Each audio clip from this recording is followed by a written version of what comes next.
இன்னைக்கு நம்ம பார்க்க போகக்கூடிய ஸ்டோரி என்னதுன்னா, ஒரு தவள ராஜாவோடது. ஒரு தவள ராஜா தம் மக்களுக்கெல்லாம் ஒரு அறிவிப்பு கொடுத்திருந்தாரு. எல்லாரும் வாங்க, நான் ஒரு முக்கியமான அறிவிப்பு கொடுக்கணும் அப்படின்னு.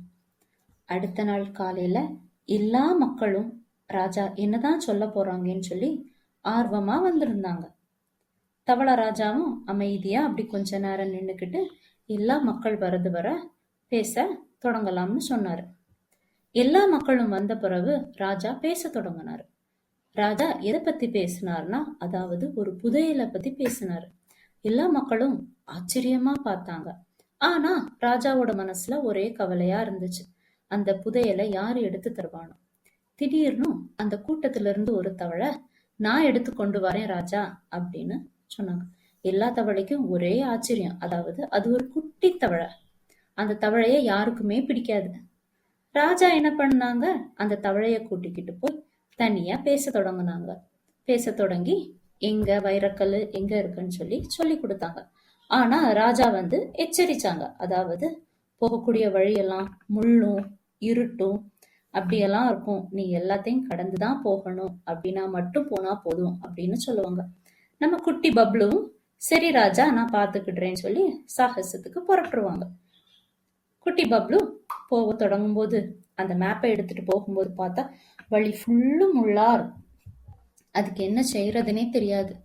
முதுகெல்லாம் முள் வாங்கி ராஜாவுக்காண்டி எப்படியாவது இதை எடுத்து கொடுத்துடணும் அப்படின்னு சொல்லி முள் பாதையை கடந்து போகும்போதே அதுக்கு இருட்டாயிரும். இருட்டனா பப்ளுக்கு ரொம்ப பயம்.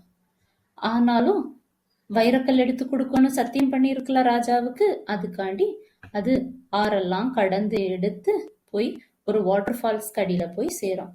அங்க பார்த்தா பளிச்சுன்னு மின்னக்கூடிய ஒரு வைரக்கல் அங்க இருக்கும். பப்ளுக்கு ஒரே சந்தோஷம்.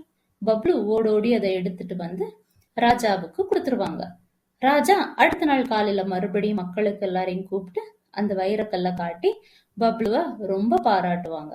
ராஜா என்ன பண்ணுவாங்க, அந்த வைரக்கல்லை எடுத்து அவருடைய தலையில வைக்கும்போது அவருடைய சாபம் போயிடும். அப்ப மக்களுக்கெல்லாம் ஆச்சரியமா இருக்கும்.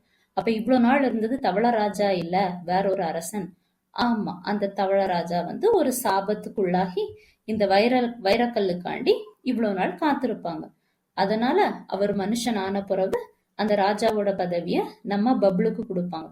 இதனால பப்ளு ஒரே சந்தோஷமா இருப்பாங்க. இதனால என்ன புரியுது, எல்லாருக்குமே நம்ம உதவி செய்யணும்.